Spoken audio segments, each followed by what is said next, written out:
Yo, what's going on, you guys? If you're a videographer doing corporate work or trying to break into the corporate work, your camera body matters, but what's in your bag is also going to matter even more. Corporate clients, they don't care just about how good the footage looks. They care about reliability, consistency, and professionalism. You've heard me say that before. So today I want to walk you through the top 5 things every videographer should have in their video bag, especially if they're trying to get into corporate work. These are not the nice to have items, these are the essentials. So before we get into it, let me introduce myself. I'm Desmond from Lav Mic Group. I help photographers and videographers transition into corporate, and I help them build their business to where it can actually scale. That's why we're always here to scale to corporate. With all that being said, I'm here to help you level up. So if you're ready, drop in the chat, let's level up. So bad video can sometimes be forgiven, but bad audio, nah, you can't forgive it. That's why I tell every videographer they should always have at least a good lav mic. A good lav mic, what it's going to do is going to give you that good, clean, buttery, crispy audio. It's also going to help you in environments such as conferences. It's going to help you in environments such as a boardroom or executive presentation. It's going to be great for interviews. While yes, you can have a boom mic,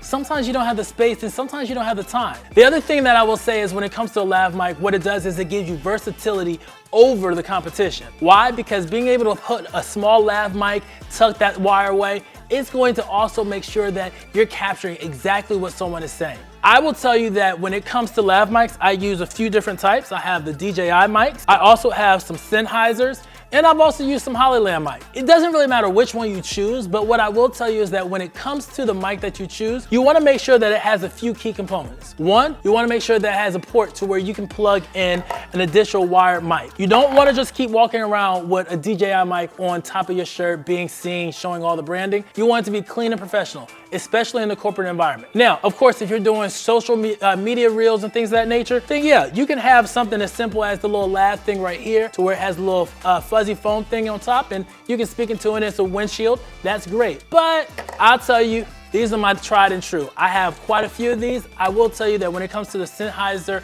AVXs, I'll be honest with you, they're built like tanks. I've dropped them. I've had them in rough, harsh conditions. Having the right mic on them, being able to put different windshields on them makes them amazing. Now, the second thing that I'm gonna tell you that you need definitely in your video bag is going to be an ND filter, but not just any type of ND filter. I'm gonna say you need a variable ND. The variable ND filter, what it does, this is actually the Peter McKinnon one, Polar Pro, but the variable ND filter, what it does is it allows you to adjust the stops, definitely when you're in a bright environment, when you are, environments definitely in the corporate space that change. And you wanna make sure that the filters that you have or ND filter that you have, you're able to adjust to that environment. Especially if you're shooting in 4K 24 or 4K 30, because you're not going to have as much control if all that light is coming into your camera. What that ND filter does is allows you to stop down. It also allows you the ability to adjust to where it still can be in the environment at a short notice, especially if you are running and gunning. Now, I'll also tell you this. This ND filter or this variable ND filter works great, especially for cameras that do not have built-in ND filters. So for example, the Canon R5C, the Canon R5, the Canon R6, none of those have built-in ND filters. Even the brand new Canon C50 does not have built-in ND filters. Even the Nikon Z or Nikon ZR does not have built-in ND filters. The FX30, the FX3, guess what it does not have? Built-in ND filters. Now, granted, most of you all are probably still scaling and that's okay. Now, as you get into bigger cameras such as the C50 or the C70, the C80, the FX6, those have built-in NDs, but you still want to also still have control. I personally like these particularly simply because it's magnetized, so I can just pop it on and it just stays perfectly. There are some I could say more cost-effective options, but I stand highly behind these. Peter McKinnon and Polar Pro, they did an awesome job with these. I think they made sure that the filter itself was a solid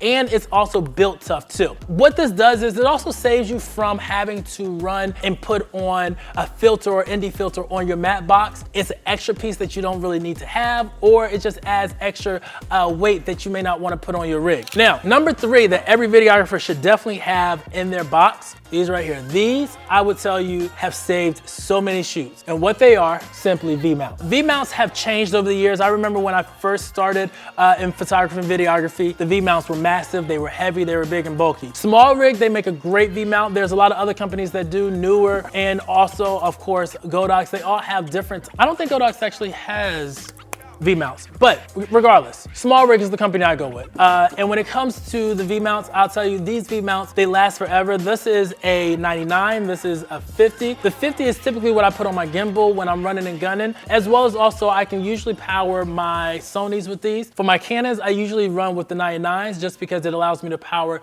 the camera a little bit longer. Now, also, with the V-mount, one of the cool features that I love about it, it also has that D-tap. So what I'm able to do is also power my monitor at the same time while I'm powering my camera. That's a winning plug, especially when it comes to a videographer. You gotta understand, in the corporate space, interviews can last for 20 minutes, they can last for 5 minutes, but sometimes an interview can last for 30, 45, maybe even 50, 60, maybe even 2 hours. And you wanna make sure that that camera is able to run, especially if your camera does not allow you to be able to plug directly into a grounded position. Now, another thing that you have to consider when it comes to V-mounts is the weight. Yes, the weight does shift, but having the right V-mount allows you to be able to adjust. So that's why I typically say get a 99, a 50. You can also get the larger ones. I think they go up to like 249, which is a lot of wattage power, but at the same time, the bigger the battery, the more time that you have, especially on your camera. Now, number 4, a monitor. I believe every videographer should have a monitor. Doesn't matter the size. I personally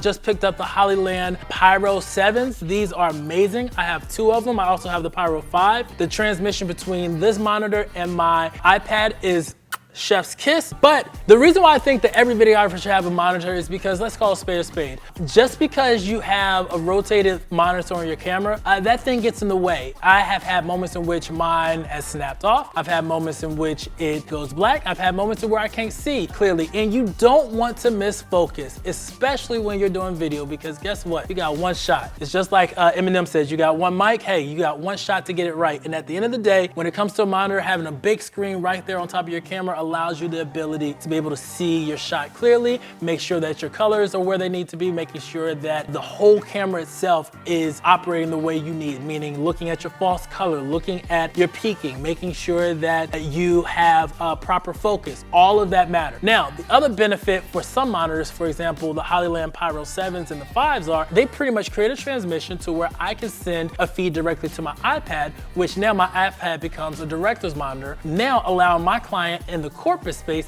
to be able to view what we're watching and view what we're capturing right there, and they're not having to look over your shoulder right then and there. This is something that I've definitely implemented a lot more. My clients love it, I love it, and at the end of the day, it creates a great experience in the corporate space. Now, so like we said, we've gone over the Lav mics, we've gone over the NDs, we've gone over the V-mount batteries, and we've also gone over our monitor. The last thing that I think every videographer should always have is a good tripod. So this is the Avella. I use this tripod and this particular tripod simply for my travels. It's light, it folds down into my Think Tank 40, and I'm able to put 2 of them in the bag at the same time. Now, I have a lot of tripods, but as a videographer, I just tell you, start with something. When it comes to footage, you always want to be able, especially when you're doing an interview, having stable footage, having that good solid base. It really doesn't matter what tripod you have. They have tripods that start at $50 and they go all the way up to $2,000, $3,000, $4,000, $20,000. At the end of the day, you want to make sure that you have a tripod that you can build with and that you can grow on, and it can hold your camera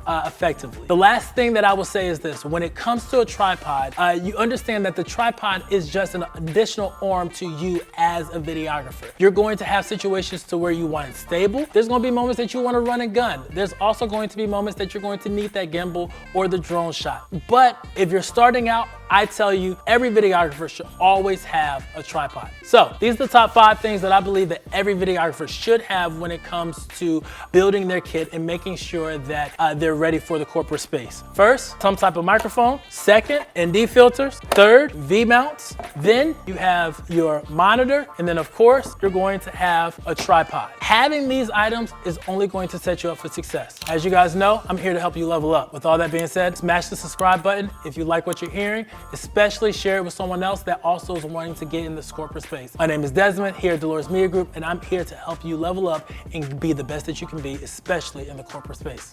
Peace.